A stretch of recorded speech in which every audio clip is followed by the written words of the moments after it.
नमस्कार दोस्तों, the Manoj Gupta show में आपका स्वागत है। मैं हूं आपका दोस्त मनोज गुप्ता। आज हम लोग जो पॉडकास्ट करने वाले हैं वो बच्चों के लिए और उनके पेरेंट्स के लिए बहुत महत्वपूर्ण होने जा रहा है। MBBS एब्रॉड जो बच्चे अपने कैरियर की तलाश करते हैं। तो दोस्तों, नीट में हर साल 23 से 25 लाख बच्चे बैठते हैं। उसमें से आप मानिए कि 1,29,000 सीटें, बहुत सीटें बढ़ा दी गई सरकार द्वारा, मगर 1,29,000 सीटें। मगर आप ये माने कि 1,29,000 MBBS की सीटें, बिल्कुल गलत। 60,000 सीटें MBBS की सीटें हैं और उसमें करीब 27,000 BDS की सीटें हैं और 37,000 करीब प्राइवेट मेडिकल कॉलेज की सीटें हैं। ठीक है, तो अब 60,000 सीटों में आप ये मानिए कि 60,000 सीटों में फिर रिजर्वेशन भी है। तो पिछली साल 27,000 रैंक तक OBC और जनरल के बच्चों को मिला था जी। और उसके अलावा जो EWS कोटा है उसमें 30,000 रैंक वालों बच्चों को मिला था और SC जो बच्चे हैं उनको 1,34,000 रैंक पे मिला था, ऑल इंडिया रैंक। और 1,64,000 रैंक जिन बच्चों की ST की थी उनको मिला था जी। PW अलग है। तो आप ये मान के चलिए कि 23 लाख बच्चों में अगर किसी बच्चे की 25, 26, 27,000 रैंक आती है तो उसको सरकारी सीट पे एडमिशन MBBS में मिलेगा। अब उस सरकारी सीट में फीस कितनी रहती है? 25,000 से 1 लाख के बीच में रहती है। अच्छा, दूसरा ऑप्शन ये रहता है कि प्राइवेट में वो बच्चे जाएं। प्राइवेट में 80 लाख से 1 करोड़ रुपए के बीच में कर दी। बिल्कुल। अब 1 करोड़ रुपए में कोई अपना दुकान बेचे, मकान बेचे, जमीन बेचे, उसके बाद MBBS में प्राइवेट में कराए, उसका कोई फायदा भी नहीं है।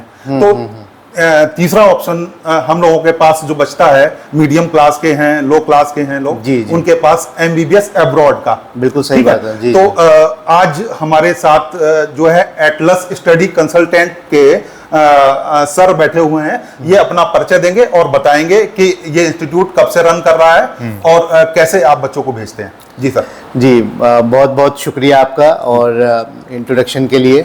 और आज हम लोग यहाँ पे इस पॉडकास्ट के माध्यम से ये आपको बताना चाहेंगे कि जो बच्चे नीट की तैयारी कर रहे हैं, मेडिकल की तैयारी कर रहे हैं, उनको कौन कौन सी परेशानी आती है, उनके कौन कौन से डाउट्स आते हैं, वो सब चीज़ों पे डिस्कस करेंगे और आगे कैसे अच्छा करियर बना सकते हैं। जी। सबसे पहले तो मैं अपने बारे में बताना चाहूँगा कि मैं एटलस स्टडी अब्रॉड, हमारी कंपनी कानपुर बेस्ड कंपनी है और हमारे मल्टीपल ऑफिस हैं ऑल अक्रॉस इंडिया, जिसमें मैं मैनेजिंग डायरेक्टर हूँ। मेरा नाम है राकिम सुल्तान।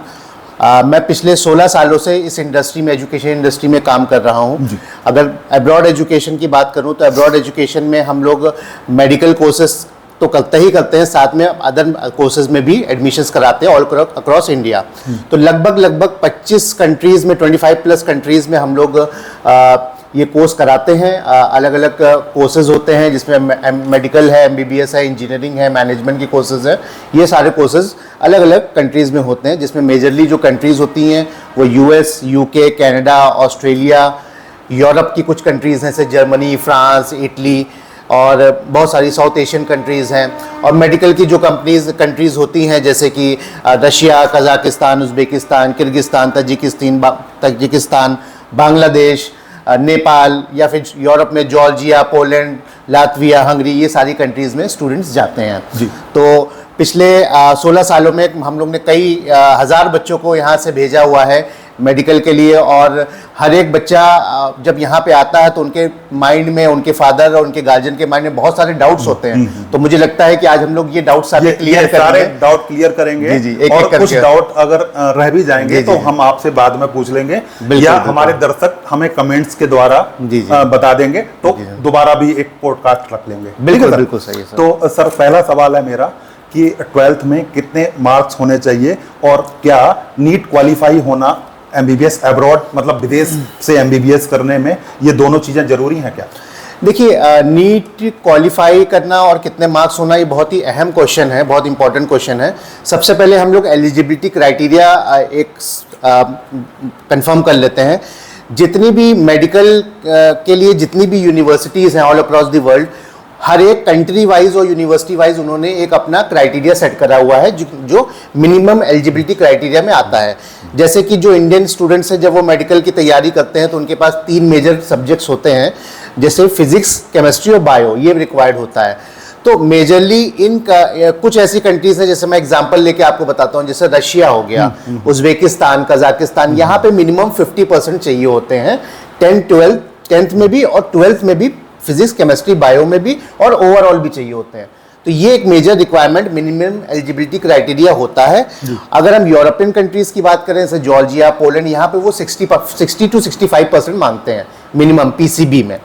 और कुछ ऐसी कंट्रीज हैं स्पेसिफिक, जैसे नेपाल, बांग्लादेश, जो कि इंडिया की नेबरिंग कंट्रीज है, वहां पे मिनिमम 70% मार्क्स मांगते हैं। अगर मिनिमम 70% मार्क्स हैं पीसीबी में, तो उन बच्चों का यहाँ पे एडमिशन पॉसिबल होता है। जहां तक कि नीट क्वालिफाइड की बात है, नीट क्वालिफाइड एक इंडिया में जो एक डिपार्टमेंट है, नेशनल मेडिकल काउंसिल, उसका बहुत ही साफ नोटिफिकेशन है कि अगर वो स्टूडेंट जो इंडिया से बाहर जा रहे हैं एजुकेशन के लिए, एमबीबीएस अब्रॉड के लिए, तो उनको नीट क्वालिफाइड होकर ही जाना है। और ये हमेशा एक ये चीज़ बच्चों को याद रखनी है कि बहुत सारे ऐसे लोग हैं, बहुत सारे ऐसे आपको काउंसलर्स या एजेंट्स भी मिल जाएंगे जो आपको जिनको इन चीज़ों की जानकारी भी नहीं है, वो बस बच्चों को पकड़ के एडमिशन करा देते हैं। तो आपको ये देखना है कि जब भी आपको एमबीबीएस अब्रॉड के लिए जाना है, तो आप उसमें आप जब नीट क्वालिफाइड होंगे तभी आप उसको जाएं, क्योंकि उसका एक बहुत बड़ा मेजर रीज़न है वो ये है कि जब स्टूडेंट अपना मेडिकल कोर्स कंप्लीट कर लेता है विदेश से, और जब वो वापस आता है इंडिया में प्रैक्टिस करने के लिए, तो सबसे पहले तो उसको वो एग्जाम क्लियर करना पड़ता है, एफएमजी जो एग्जाम होता है। और वो एग्जाम देने के लिए वो तभी एलिजिबल है वो बच्चा जब यहां से नीट क्वालिफाइड होके जाएगा। अगर वो नीट क्वालिफाइड होके नहीं जाता है और डायरेक्टली ऐसे ही एडमिशन ले लेता है विदाउट नीट क्वालिफाइड, तो वो बच्चा एलिजिबल नहीं है या एग्जाम देने के लिए। और जब वो एग्जाम नहीं दे सकता तो आगे प्रैक्टिस भी नहीं कर सकता है, उसका रजिस्ट्रेशन भी नहीं होगा इंडिया में प्रैक्टिस करने के लिए। दोस्तों, हम आपको बता दें कि नीट क्वालिफाई का मतलब ये होता है कि जैसे 720 नंबर का नीट का यूजी का एग्जाम होता है, तो हर साल नीट क्वालिफाई के नंबर बदलते रहते हैं। जैसे पिछली बार 144 नंबर थे, जी बिल्कुल सही। तो 144 नंबर जनरल और जनरल के थे, और ओबीसी एसटी एसटी के लिए 113 नंबर थे। तो 113 में वो लोग हो गए, और 144 113 का भी 144 से ऊपर ही वो नंबर होने चाहिए, मतलब 144 प्लस उसके ऊपर, मतलब 144 भी चल जाएगा। अच्छा, 144 जो कट ऑफ 144 है, तो वो टच करना चाहिए। जी, ठीक, बहुत अच्छा। अच्छा, कंट्री और यूनिवर्सिटी, जैसे विदेश चले जाते हैं तो यहाँ के लोगों को पता ही नहीं है कौन सी यूनिवर्सिटी अच्छी है, कौन सी कंट्री अच्छी है। तो आप अपने हिसाब से बताइए कि कौन सी कंट्री और कौन सी यूनिवर्सिटी कैसे चुने। जी, देखिए, कंट्री की चॉइस जो होती है बहुत इंपॉर्टेंट होती है। कंट्री की चॉइस जो है हमें ऐसे करनी है कि सबसे पहले तो वो कंट्री रीजन वाइज है, जैसे यूरोप है, फिर रशिया है, उज्बेकिस्तान, कजाकिस्तान, किर्गिस्तान। तो ये तो एक स्टूडेंट का खुद का एक प्रेफरेंस भी होता है कभी कभी कि वो चॉइस करते हैं कंट्रीज की। लेकिन हर एक कंट्री में यूनिवर्सिटीज भी अच्छी होती हैं। तो आपको क्राइटेरिया क्या रखना है कि ऐसी यूनिवर्सिटी चुनना है जिसका एक प्रॉपर ट्रैक रिकॉर्ड हो, वो उसके पास सारे अप्रूवल्स हो।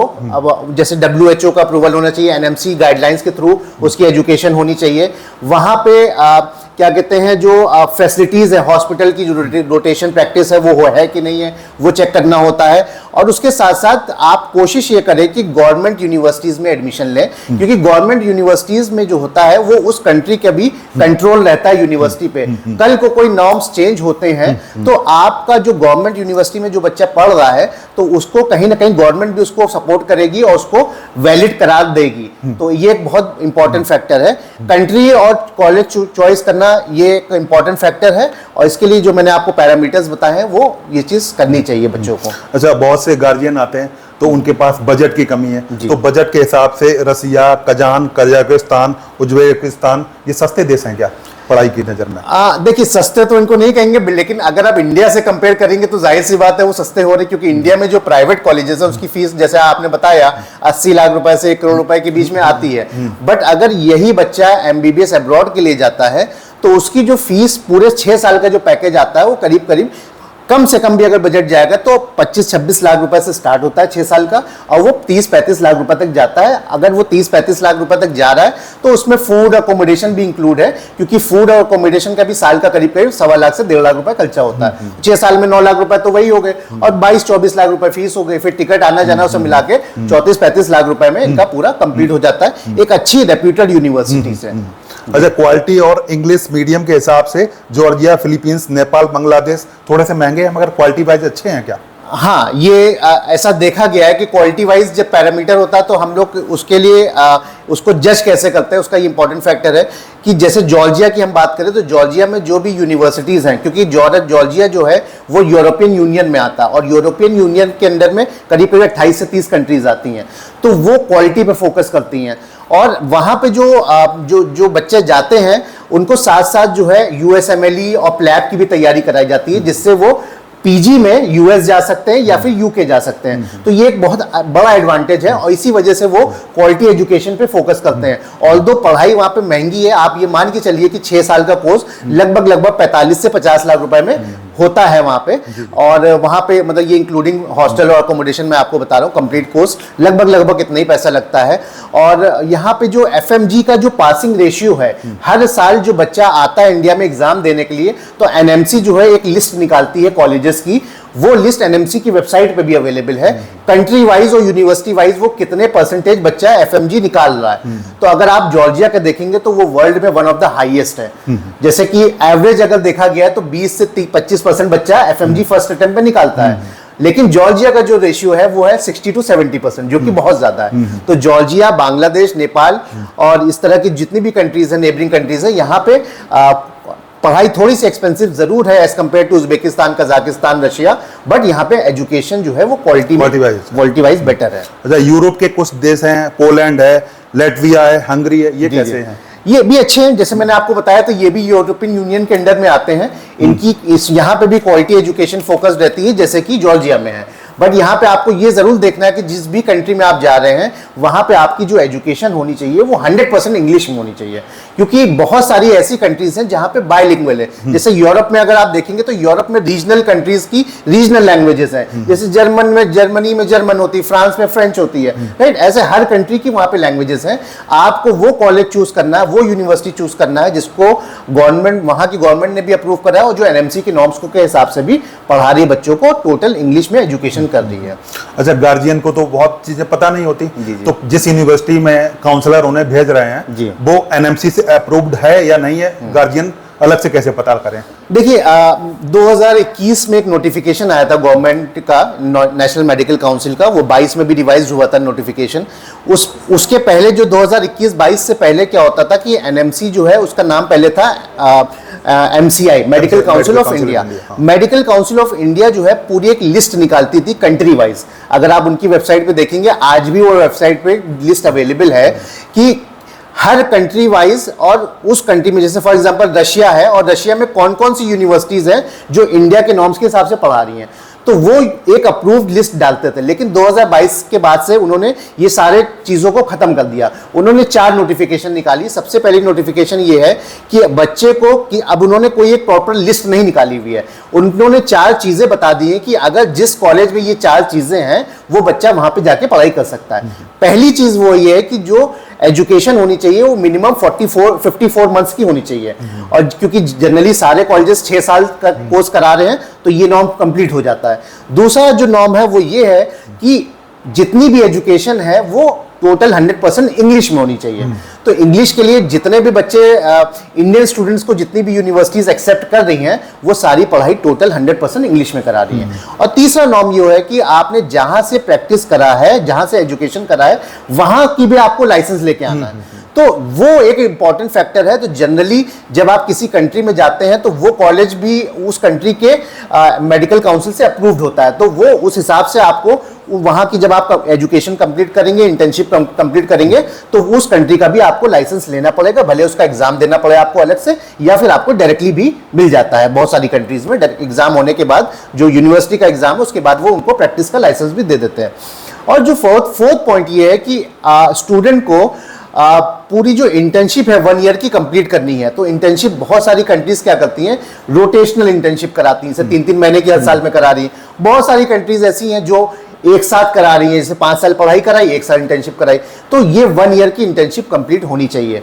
इसमें बहुत सारे नॉर्म्स में अभी क्लियरिटी नहीं आई हुई है, लोगों के माइंड में अभी डाउट है कि हो सकता है कुछ, अब क्योंकि जो बैच 2027 में निकलेगा, पास आउट होगा, उसके बाद चीजें और क्लियर होंगी, और उसमें अगर किसी कॉलेज में कमी पेशी है तो वो एम्बेसी के थ्रू उसको उसको पूरी कराई जाएगी। तो ये मतलब एक्सपेक्टेड है हमारा। तो पहले जो MCI थी, मेडिकल काउंसिल ऑफ इंडिया, अब वो NMC बन गई है। तो 2021 के बाद बहुत से उनके रूल बदल गए जी। पहले बहुत आसानी से सब चीजें हो जाती पहले आसानी से इसलिए हो जाती थी क्योंकि उनकी वेबसाइट पे वहां पे लिस्ट दी जाती थी। जी। तो हमारे बहुत से पेरेंट्स ऐसे हैं जो लेमैन हैं, कम पढ़े लिखे हैं, तो वो जानना चाहते हैं कि टोटल खर्चा कितना आता है। ट्यूशन फीस है और रहने का खर्चा है, वन टाइम चार्ज है, इसका 5.5 साल का खर्चा लगभग कितना आता है? हाँ, तो मैं आपको ये बता देता हूँ कि जैसे कि अगर हम एवरेज फीस की बात करें, जैसे फॉर एग्जांपल ये फीस अलग अलग कंट्रीज में डिफरेंट होती है।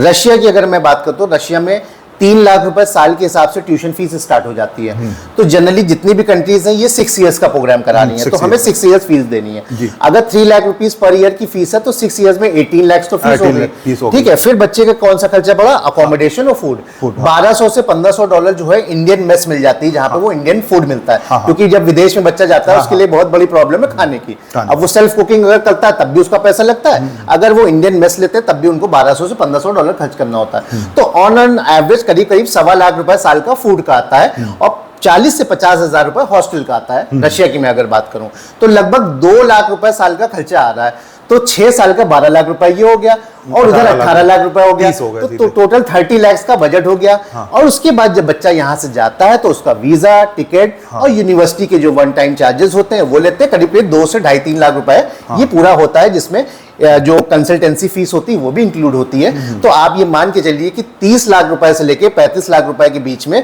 अलग अलग कॉलेजेस वाइज फीस आती है पूरे पैकेज की, और जो जिसमें सारी चीजें फिर इंक्लूड हो जाती हैं। हाँ, अगर सेकेंड ईयर से वो बच्चा जब वापस इंडिया आता है वो उसको खुद का फ्लाइट टिकट देना पड़ता है। तो ये अब वो जितने बार भी आना चाहे 1 टाइम आते हैं चाहे 2 टाइम आते हैं, पहली बार जो होता है वो यहाँ से पैकेज में बना के दिया। सेकंड बार में जब आता है तो आने जाने का लगभग 1 लाख खर्चा हो जाता है। नहीं, रशिया वगैरह का इतना टिकट नहीं है। क्योंकि फर्स्ट टाइम में थोड़ा सा ज्यादा पैसा लगता है, 5-10 हजार रुपए, क्योंकि बच्चा लगेज वगैरह एक्स्ट्रा लेके जाता है और टिकट भी इमीडिएट कराया जाता है। जैसे मान लीजिए यूनिवर्सिटी का अप्रूवल आया, वीजा आया, 1 हफ्ते बाद बच्चे चले गए, है ना। और जब पहले से प्लान करके जाएंगे तो बच्चे का जो रिटर्न टिकट है रशिया का वो 30 से 35 हजार रुपए, बहुत ज्यादा 40 हजार रुपए का पड़ेगा। हाँ, इतना ये सारे कोर्स हैं, इसमें स्कॉलरशिप भी मिलती है क्या? देखिए, मेडिकल में फर्स्ट ईयर में तो कोई यूनिवर्सिटी स्कॉलरशिप नहीं देती है, लेकिन कुछ एकाध यूनिवर्सिटीज हैं, जैसे कि जॉर्जिया हो गया। वहां पे क्या होता है कि एक उन्होंने सिस्टम बना के रखा है कि क्योंकि वो भी चाहते हैं कि बच्चा अच्छा परफॉर्म करे और उनकी यूनिवर्सिटी का नाम हो और अच्छा मतलब करिकुलम फॉलो हो, तो उसके लिए क्या करते हैं, सेकेंड ईयर से वो स्कॉलरशिप देते हैं बच्चों की। कुछ बच्चों को जैसे 10%, 20% बच्चों को जो टॉप 10% स्टूडेंट होते हैं उनके बैच के, उनको बता दिया जाता है कि अगर आपका 80-85% आता है तो आपको स्कॉलरशिप वाइज उस हिसाब से किसी को 20%, किसी को 30%, किसी को 40-50% तक स्कॉलरशिप मिल जाती है। लेकिन मेडिकल में अगर देखा जाए ओवरऑल, क्योंकि इंडिया में ही इतनी महंगी पढ़ाई है, विदेश में भी महंगी है, तो बहुत ज्यादा आप स्कॉलरशिप को अपना बेस मत बनाएं। आप अपना जब भी बजटिंग करें तो आप ये मान के करें कि आपको पूरी फीस देनी है। स्कॉलरशिप बहुत ही रेयर केस में मिलती है। जी। अच्छा, बहुत से पेरेंट्स का ये सोचना होता है कि विदेश से बच्चा पढ़ के आएगा, उनकी डिग्री यहाँ वैध होगी कि नहीं होगी? अच्छा, तो इसके लिए देखिए, जो मैंने आपको स्टार्टिंग में जो एक चीज बताई कि जब बच्चे को यहाँ से इंडिया से जाना है एडमिशन लेके, तो उसको नीट क्वालिफाइड होके जाना है। और जब वो डिग्री, जब जैसे एनएमसी का नॉर्म मैंने आपको 4 नॉर्म्स बताई, वो चारों नॉर्म्स फॉलो कर रहा है तो वो डिग्री उनकी इंडिया में वैलिड है। उसका एक कंडीशन ये है कि जब वो बच्चा वापस 6 साल कंप्लीट करके इंडिया वापस आएगा तो उसको यहाँ पे FMGE का एग्जाम क्लियर करना पड़ेगा, जिसको कहते हैं फॉरेन ग्रेजुएट मेडिकल एग्जामिनेशन, जो नेशनल मेडिकल काउंसिल उसको ऑर्गेनाइज करती है। साल में 2 बार होता है एग्जाम, हर 6-6 महीने में एग्जाम होता है, 6 मंथ्स में। और इसका जो पासिंग परसेंटेज होता है, जो मार्क्स चाहिए होते हैं, वो 50% चाहिए होते हैं। 300 मार्क्स का एग्जाम होता है और 150 जो होता है क्वालिफाइंग मार्क्स होता है। तो वो बच्चे जो कंप्लीट करके इंडिया वापस आ गए हैं, उनको यहाँ पे एग्जाम देना होता है। वो एग्जाम जब देंगे तो उनका एग्जाम अगर क्लियर हो जाता है फर्स्ट अटेम्प्ट में, तो वो एग्जाम दे के अपना गवर्नमेंट रजिस्ट्रेशन कराएंगे, उनको रजिस्ट्रेशन नंबर अलॉट हो जाएगा। उसके बाद वो यहाँ पे 1 साल की इंटर्नशिप करने के बाद किसी भी डॉक्टर किसी भी हॉस्पिटल में प्रैक्टिस कर सकते हैं। वो फिर इंडिया के इक्विवेलेंट हो गए, चाहे वो गवर्नमेंट डॉक्टर हो चाहे वो प्राइवेट डॉक्टर हो, फिर वो उसके बराबर हो गए।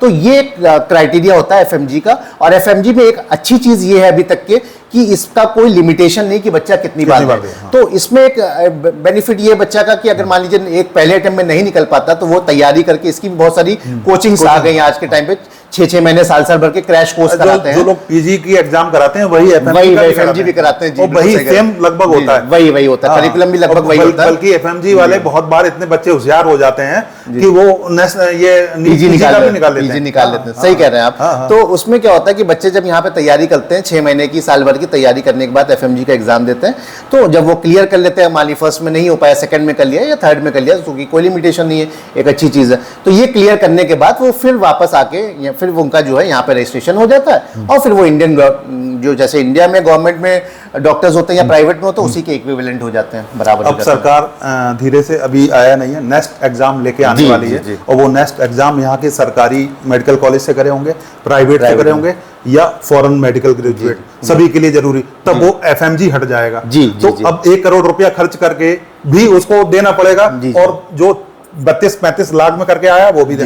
तो अब सवाल पेरेंट्स का ये उठता है कि एफएमजी और नेक्स्ट का एग्जाम में रिजल्ट जो है 20 से 22% है, तो अगर पास नहीं हुआ मेरा बच्चा तो क्या होगा?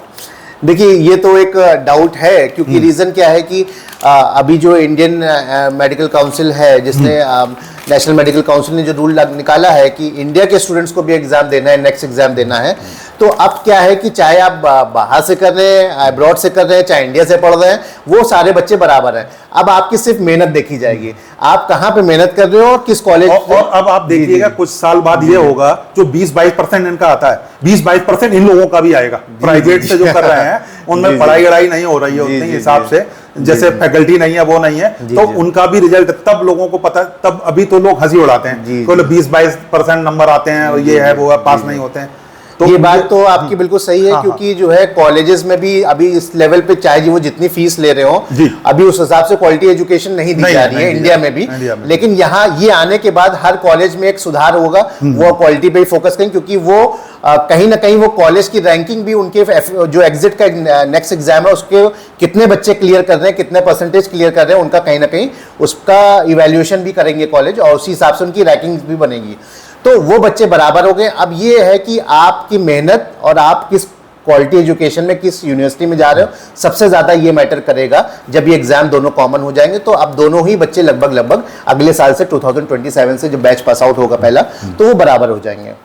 अब एक सवाल और आता है कि पढ़ाई इंग्लिश में होगी कि फॉरेन लैंग्वेज पे होगी। जैसे चाइना है, चाइना में कई लेवल पास करने होते हैं, चाइनीज लैंग्वेज में होती है पढ़ाई, रसिया में भी मेरी समझ में कुछ, तो उसके बाद यूनिवर्सिटीज है। देखिए मैंने आपको स्टार्टिंग बताया कि हर एक कंट्री में रीजनल लैंग्वेज होती है, चाहे वो रशिया हो, चाइना हो, चाहे उज्बेकिस्तान हो, चाहे जॉर्जिया हो, ठीक है। लेकिन ये जितनी भी कंट्रीज हैं जहां पे मैक्सिमम इंडियन स्टूडेंट्स जाते हैं, तो उन कंट्रीज की यूनिवर्सिटीज ने क्या कर लिया है कि वो मेजॉरिटी ऑफ द यूनिवर्सिटीज में वो इंग्लिश में पढ़ाई करा रहे हैं। उसका रीजन है क्योंकि उनको पता है कि अगर वो इंडियन स्टूडेंट्स को इंग्लिश में नहीं पढ़ाएंगे तो उनकी जो इंडियन स्टूडेंट जो यहाँ आ रहे हैं वो आने बंद हो जाएंगे, ठीक है, उनके एडमिशंस नहीं होंगे, तो वो पूरा इसी पे डिपेंड है। तो वो उसी हिसाब से इंग्लिश की फैकल्टी रखते हैं, इंग्लिश का करिकुलम फॉलो करके और इंग्लिश में पढ़ाई करा रहे हैं। अब जैसे रशिया में है, तो रशिया में भी जो मैक्सिमम यूनिवर्सिटीज हैं वो इंग्लिश में पढ़ाई करा रही हैं। ऑल्दो कुछ ऐसी यूनिवर्सिटीज हैं जहां पे बायलिंगुअल होता है, रशियन में भी होता है, इंग्लिश में भी होता है, ऐसे जॉर्जिया में भी, हर कंट्री में कुछ कुछ ऐसी कंट्रीज हैं। तो स्टूडेंट को एडमिशन लेने से पहले इन चीज़ों को क्लियरिटी लेनी चाहिए और उसके बारे में वेरिफिकेशन करना चाहिए कि जिस यूनिवर्सिटी में वो जा रहे हैं क्या वाकई वो यूनिवर्सिटी टोटल इंग्लिश में पढ़ा रही है और एनएमसी के नॉर्म्स फॉलो कर रही है कि नहीं कर रही है। अभी कुछ टाइम पहले क्या हुआ था, चाइना की जैसे आपने बात की, तो चाइना में मेडिकल की एजुकेशन बहुत अच्छी है, ऑल्दो बहुत सारी यूनिवर्सिटीज इंग्लिश में भी पढ़ाई करा रही हैं, लेकिन जो वहां पे पढ़ाई करने के बाद जो एक नॉर्म है एनएमसी का कि बच्चे को उस कंट्री की भी लाइसेंस लेके आना, तो वो लाइसेंस एग्जाम जो होता है वो चाइनीज लैंग्वेज में होता है। ऑल्दो जो बच्चा यहाँ से पढ़ाई करने जाता है फर्स्ट ईयर से, उसको चाइनीज लैंग्वेज या फिर जो भी लैंग्वेज लोकल लैंग्वेज है जिस कंट्री में, उसको वो भी सब्जेक्ट पढ़ाया जाता है। लेकिन चाइनीज लैंग्वेज कंपेरेटिवली थोड़ी सी टफ है as compare to other languages. तो बच्चे वहाँ पे जो HSK लेवल उसको कहते हैं, HSK लेवल 4 चाहिए होता है चाइनीज लैंग्वेज एग्जाम क्लियर करने के लिए। जब वो क्लियर करेंगे तभी उनको वहां की डिग्री मिलेगी, लाइसेंस मिलेगा, तभी वो बच्चा इंडिया में आके एलिजिबल है प्रैक्टिस करने के लिए।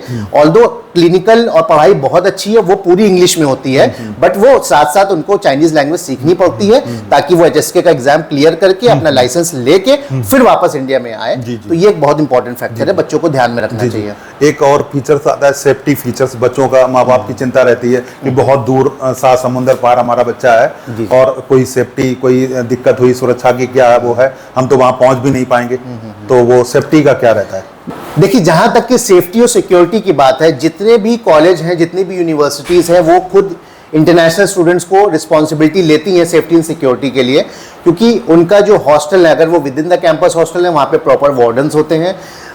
गर्ल्स और बॉयज़ के लिए अलग अलग हॉस्टल्स होते हैं, प्रॉपर सेफ्टी सिक्योरिटी होती है, round the clock 24 hours CCTV cameras available हैं।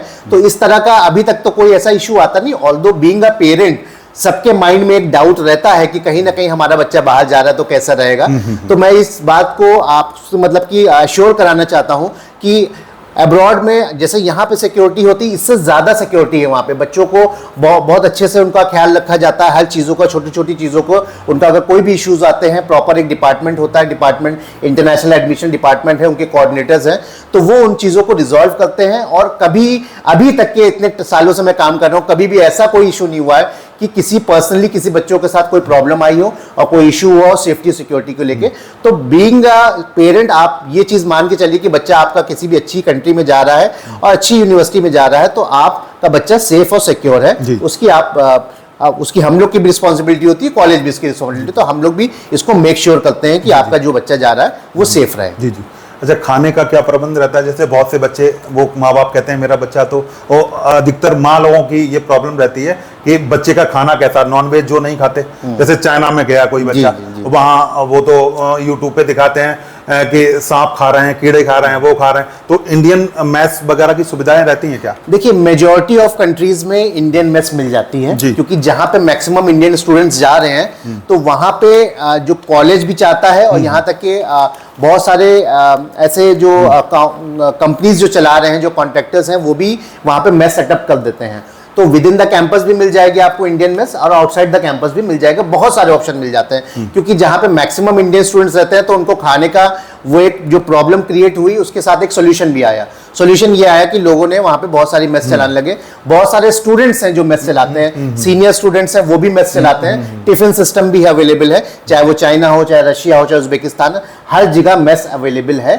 और एक जो सबसे इंपॉर्टेंट फैक्टर है वो ये है कि स्टूडेंट को सेल्फ कुकिंग का ऑप्शन अवेलेबल है। बहुत बढ़िया। जिसके लिए क्या है कि अगर मान लीजिए मेस का ऑप्शन कहीं पे नहीं भी मिल पा रहा है, तो बच्चा अपना राशन खुद ले, ग्रोसरी ले, अपने वेजिटेबल्स ले, जो भी उसको खाना है, चाहे वो वेज हो चाहे वो नॉन वेज हो, तो वो लेके। और हर एक हॉस्टल में क्या होता है कि कुकिंग की फैसिलिटी होती है, ठीक है। तो एक कॉमन रूम होता है, एक किचन होता है, जहां पे बच्चा खुद सेल्फ कुकिंग कर सकता है, अपने हिसाब से, अपने जिस तरह से वो खाना चाहते हैं उस हिसाब से वो फूड बना के और खा सकते हैं। मतलब ये एक बहुत बड़ा कोई इशू नहीं है। जनरली हर बच्चों के माइंड में ये चीज़ रहती है, पेरेंट्स के माइंड में भी रहती है, लेकिन ये इजीली सॉर्ट आउट हो जाता है, कोई प्रॉब्लम नहीं आती है। अच्छा, बहुत से बच्चे यूनिवर्सिटी में जैसे डायरेक्ट एडमिशन लें या NMC रजिस्टर्ड कंसल्टेंट हैं, जैसे आप हैं, जी जी जी, उनसे दोनों में अंतर क्या है? कि डायरेक्ट कोई चाहे कि कम पैसे में 1-2 लाख रुपया कम हो जाए, डायरेक्ट ले ले, तो दोनों में अंतर क्या है? ऐसा जनरली बच्चे करते नहीं है, क्योंकि खाली एडमिशन लेना एक बहुत बड़ी चीज नहीं होती, उसके बाद की चीजें ज्यादा इंपॉर्टेंट होती हैं। क्योंकि एडमिशन लेना बहुत आसान है, और बच्चा अगर एडमिशन ले रहा है तो उसके साथ साथ बहुत सारी चीज़ें देखी जाती है। डॉक्यूमेंटेशन होता है, ट्रांसलेशन होता है, वीज़ा होते हैं, फिर इसके बाद यहाँ से बैचेस जाते हैं। अगर कोई बच्चा अकेले भी ले लेगा एडमिशन, तो वो यहाँ पे बैच में कोई भी उसको इंक्लूड नहीं करेगा। वहाँ बैचेस जाते हैं, वहाँ पे पिक एंड ड्रॉप फैसिलिटीज होती है, सिम कार्ड होता है, मतलब XYZ जितनी भी गवर्नमेंट वेरिफिकेशन होता है, ये सारा सपोर्ट हम लोग प्रोवाइड कराते हैं एंड टू एंड। यहाँ से बच्चों को हम लोग बैचेस में ले जाते हैं, और हमारी रिस्पॉन्सिबिलिटी होती है उनको वहाँ पहुँचा के प्रॉपर उनको हॉस्टल में बेड्स वगैरह दिला के, जो भी हम लोगों ने कमिटमेंट करा है वो पूरा कमिटमेंट करते हैं। और 6 साल तक हम लोग स्टूडेंट से कनेक्टेड रहते हैं। उसका एक बहुत बड़ा बेनिफिट ये होता है कि कोई भी, मान लीजिए कि छोटे से छोटा इशू भी कोई आ जाता है और पेरेंट्स की उसका कंसर्न बन जाता है पेरेंट्स के लिए, तो हम लोग उस चीज़ों को बहुत ईजिली सॉर्ट आउट कर देते हैं। तो वो एक कोई बहुत बड़ा इशू नहीं है। तो मैक्सिमम बच्चा ये ऐसा नहीं करता है कि डायरेक्ट लेता है, वो रजिस्टर्ड कंसल्टेंट्स के थ्रू ही एडमिशन के लिए जाते हैं। और मैं ये भी कहूंगा कि आप उन्हीं लोग के थ्रू एडमिशन लीजिए जिनके पास एक लेगेसी हो, जो पुराना काम कर रहे हैं, प्रॉपर ऑफिस हो, ठीक है, और उनके बच्चे गए हुए हैं, उनसे आप फीडबैक ले सकते हैं। ये सारी चीजों का मतलब ये इंपॉर्टेंट चीज है। अगर आप इस तरह से करेंगे तो मुझे लगता है कोई भी गलत कदम नहीं उठा पाएंगे। जी। अच्छा, बहुत से जो है वो आती है, समस्या आती है कि कुछ जैसे एनएमसी क्लियर ना कर पाए, तो कुछ देश ऐसे हैं जहां प्रैक्टिस कर सकते हैं हम लोग। हाँ, देखिए अभी क्या है कि जो मैंने बताया कि आप जिस कंट्री से कर रहे हो उस कंट्री का तो लाइसेंस आप मिल ही रहा है। हाँ। तो आप उस कंट्री में तो एलिजिबल हैं ही, क्योंकि आपने पूरी पढ़ाई करी, वहाँ इंटर्नशिप करी, तो आप वहाँ पे तो प्रैक्टिस कर सकते हैं। वो बच्चे जो इंडिया में आके नहीं निकाल पा रहे हैं एनएमसी का जो एग्जाम है वो नहीं निकाल पा रहे हैं, एफएमजी एग्जाम, तो वो एक तो इनको ऑप्शन ये है कि मल्टीपल उनको अटेम्प्ट मिल जाते हैं, और फिर भी अगर नहीं करना मतलब नहीं कर पाते हैं तो फिर तो देखिए फिर उसमें तो कुछ नहीं कहा जा सकता कि आप बच्चे या तो मेहनत नहीं कर रहे हैं या फिर कहीं ना कहीं बच्चे के एंड से वो इशू है, ठीक है। और क्योंकि मल्टीपल ऑप्शन मिलने, अगर बच्चा एक बार नहीं निकाल पा रहा, 2-3 ऑप्शन में तो निकाल ही लेता, अगर पढ़ने वाला बच्चा होगा तो आराम से निकाल लेगा। और फिर अगर फिर भी वर्स्ट टू वर्स्ट सिनेरियो वो यहाँ पे नहीं प्रैक्टिस कर पा रहे हैं, तो वो जिस कंट्री से उन्होंने करा हुआ है वहाँ पे लाइसेंस उनके पास है, और वो वहाँ जाके इजिली प्रैक्टिस कर सकते हैं, कोई बड़ी चीज़ नहीं है। अच्छा, पेरेंट्स आते हैं, वो आपसे पूरी तरह से सेटिस्फाइड हो गए, अब वो कहते हैं कि सस्ता है, सब बजट भी है मेरे पास, मगर एफएमजी का लफड़ा है जी, तो फिर उनको कैसे समझाया जाए? देखिए एफएमजी का ये जो रूल है तो गवर्नमेंट के नॉर्म है, और ये हमेशा से चलता चला आ रहा है, और अभी तक के तो चल ही रहा है, तो इसको आपको साथ में लेके करना पड़ेगा। मेरी समझ में सन 2000 से पहले जी नहीं था एफएमजी। हाँ, ऐसा था, मतलब 1999 के बाद से आया है ये। उससे पहले कोई भी चला जाए और कर ले और प्रैक्टिस चालू कर दे। उसके पहले इतना ज्यादा बच्चे जाते नहीं थे, जब ये बल्क में बच्चे जाने लगे जैसे, तो उस वजह से गवर्नमेंट ने इसको नॉर्म्स इसमें लाया। जी। तो कहने का मतलब ये है कि देखिए एफएमजी खत्म तो अभी नहीं हो रहा है, एफएमजी जाएगा तो नेक्स्ट का एग्जाम आएगा, तो ये बच्चों को एक माइंड मेकअप करके जाना है कि पहले तो ये कि आप बच्चों को देखिए, आप पहले खुद अपने बच्चों को इवैल्यूएट करिए कि क्या वो मेडिकल एमबीबीएस करने के लिए वो एलिजिबल हैं, क्या वो मेहनत कर सकते हैं, क्या वो उस एनवायरनमेंट में सेट हो सकते हैं, पढ़ाई कर सकते हैं।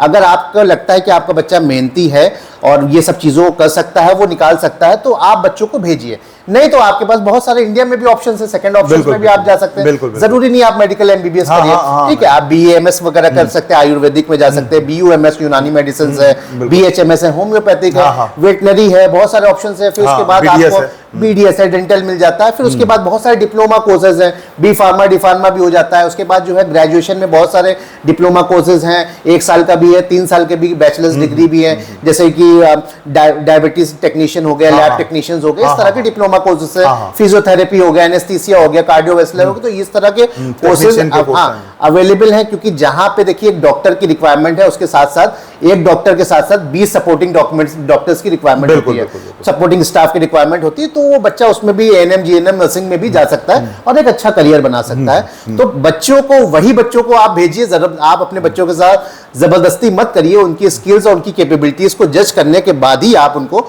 विदेश के लिए भेजिए, ताकि आपका जो पैसा टाइम जो लग रहा है वो सही जगह लगे और उसका प्रॉपर आउटकम आ सके।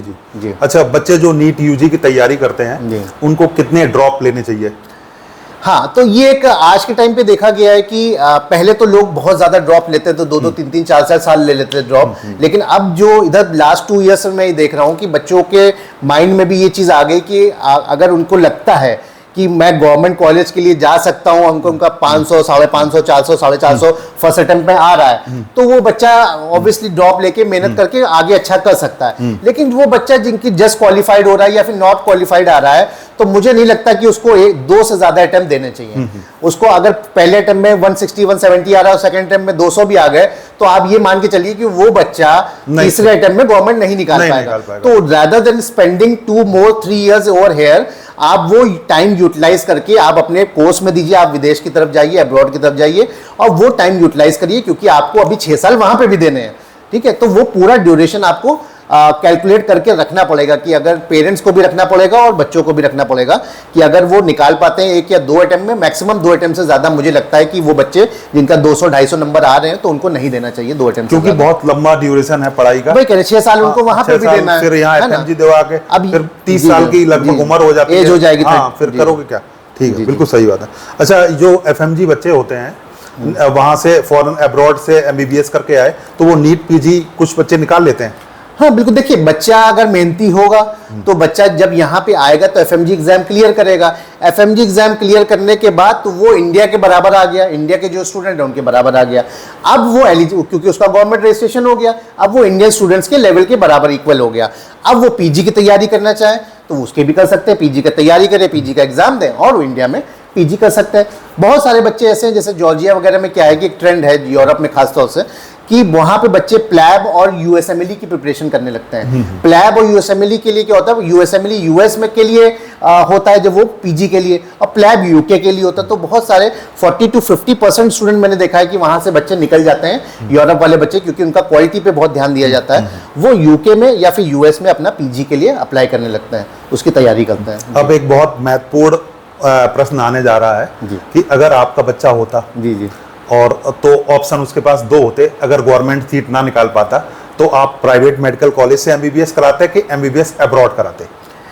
देखिए ये ईमानदारी से उत्तर तो जी दीजिए। नहीं, मैं बिल्कुल सही बात है। देखिए ये मतलब इस क्वेश्चन का जवाब कोई एक पॉइंट पे नहीं दिया जा सकता, इसके बहुत सारे पैरामीटर्स हैं। फर्स्ट ऑफ ऑल तो ये देखना पड़ता है कि क्योंकि एक जाहिर सी बात है, सबकी कोशिश, सारे माँ बाप, सारे स्टूडेंट्स की कोशिश यही होनी चाहिए कि वो मेहनत से पढ़ाई करें और गवर्नमेंट, जो माँ बाप का जो सपना है गवर्नमेंट कॉलेज का, उसको निकालें, उसको साकार करें। सबसे फारमोस्ट प्रायोरिटी ये होनी चाहिए। फिर उसके बाद ये देखना चाहिए, जहाँ तक आपने ये पूछा कि अगर मेरा बेटा होता तो मैं क्या करता, तो देखिए उसका फैक्टर्स बहुत सारे हैं कि अगर मेरा बेटा गवर्नमेंट नहीं निकाल पाता तो मैं जाहिर सी बात पहले ये देखता कि क्या मेरा बजट है इतना कि मैं अपने बच्चे को यहाँ पे इंडिया में 1 करोड़ सवा करोड़ रुपए खर्च करने के बाद यहाँ पे उनको वो दे सकता हूँ, पढ़ाई दे सकता हूँ। अगर मेरा ये बजट है तो मैं बिल्कुल इंडिया में कराता एडमिशन, फिर मैं बाहर नहीं भेजता बच्चों को, इंडिया में प्रैक्टिस कर, इंडिया में एजुकेशन प्राइवेट में करा के यहाँ पे प्रोसेस कराता। अगर मेरा बजट नहीं है, 20-30 लाख रुपए बजट है, तो फिर मैं कोशिश करता कि बच्चे का जो ख्वाब है MBBS डॉक्टर बनने का, वो कहीं ना कहीं टूटना नहीं चाहिए। और हर एक स्टूडेंट, क्योंकि जब बच्चा ये डिसाइड करता है नीट के लिए बैठता है, तो उसके माइंड में एक डॉक्टर की इमेज आ चुकी होती है। तो अगर वो कैपेबिलिटी है बच्चे के अंदर और वो इतना बजट नहीं है, तो मुझे लगता है कि उनको MBBS की तरफ एक ऑप्शन देना चाहिए, ट्राई करना चाहिए। एक अच्छी कंट्री में, एक अच्छे कॉलेज में एडमिशन लेके उनका वो सपना पूरा करना चाहिए। तो मुझे लगता है कि अगर मैं होता तो इस जगह पे मैं थर्ड ऑप्शन भी रखता। अगर मेरा फर्स्ट और सेकंड ऑप्शन क्लियर नहीं होता तो थर्ड ऑप्शन को भी मैं एक ऑप्शन दे के और बच्चे का सपना पूरा कर सकता था, और अपने वापस इंडिया में आके अपनी कम्युनिटी को, अपनी कंट्री के लोगों को उसको सर्व करने का एक मौका मिलता। जी। अच्छा, जो पेरेंट्स हमारे दोस्त हैं वो अगर MBBS अब्रॉड करना चाहें तो आप से मिलना चाहें तो एड्रेस आप अपना बता दीजिए कानपुर का। जी, कानपुर ऑफिस का एड्रेस हमारा ये है, कोका कोला चौराहे पे। ये कानपुर ऑफिस का कोका कोला चौराहे पे मोती झील Kanha continental, hotel Kanha continental के बगल में गोपाल चैम्बर्स नाम की बिल्डिंग है। इसमें फर्स्ट फ्लोर पे एटलस स्टडी अब्रॉड का ऑफिस है। और मैं इस वीडियो में आपके माध्यम से नीचे मोबाइल नंबर भी आ जाएगा। अगर किसी को एड्रेस नहीं मिल पा रहा है तो वो कॉल करके भी आ सकते हैं। और अगर आप गूगल पे भी सर्च करेंगे एटलस स्टडी अब्रॉड तो आपको हमारा एड्रेस मिल जाएगा। जी जी। तो I am always ready to help the student, उनको गाइड करने के लिए हमेशा तैयार है, और सही गाइडेंस देने के लिए मेरा हमेशा एटलस की तरफ से हमारा ये एक वादा है कि हमारे बच्चों को कोई भी किसी भी तरीके से मिसगाइड नहीं करा जाएगा, और जो जेन्युइन इन्फॉर्मेशन है वही दी जाएगी, ताकि बच्चों का भी भविष्य खराब ना हो और पेरेंट्स का भी एक जो रिस्पॉन्सिबिलिटी होती है, और एक हमारे प्रति एक ये हमारी भी एक रिस्पॉन्सिबिलिटी है कि उनको सही गाइडेंस करना, उसके लिए हम खड़े उतर पाएँ। जी। लगभग सारे दर्शकों के सवाल हम लोगों ने पूछ लिए, कुछ रह गए हों तो बता दीजिए। मुझे लगता है कि आपने लगभग सारे ही सवाल कवर कर लिए हैं जो स्टूडेंट के गाइड माइंड में रहते हैं या पेरेंट्स के माइंड में रहते हैं। अगर कोई ऐसा सवाल छूट जाता है या पेरेंट्स के पास आता है तो वो आपकी वीडियो के थ्रू, कमेंट के थ्रू भी पूछ सकते हैं, और नंबर्स पे कॉल करके भी पता कर सकते हैं। बिल्कुल बिल्कुल जी जी। दोस्तों, आप हमारे साथ जुड़े, आपका बहुत बहुत धन्यवाद। बहुत धन्यवाद। MBBS अब्रॉड के लिए इससे अच्छी सलाह कुछ नहीं हो सकती थी। हमारे दोस्त, ये हमारे डायरेक्टर साहब हमारे साथ सुल्तान साहब जुड़े, इनके लिए, इसके लिए इनका बहुत बहुत धन्यवाद। हम आज इन्हीं के स्टूडियो में आए हैं और ये वीडियो रिकॉर्ड किया है। आपके कोई भी क्वेश्चन इसके अलावा हो तो आप कमेंट के द्वारा हमसे पूछ सकते हैं। बहुत बहुत धन्यवाद। बहुत धन्यवाद। Thank you sir.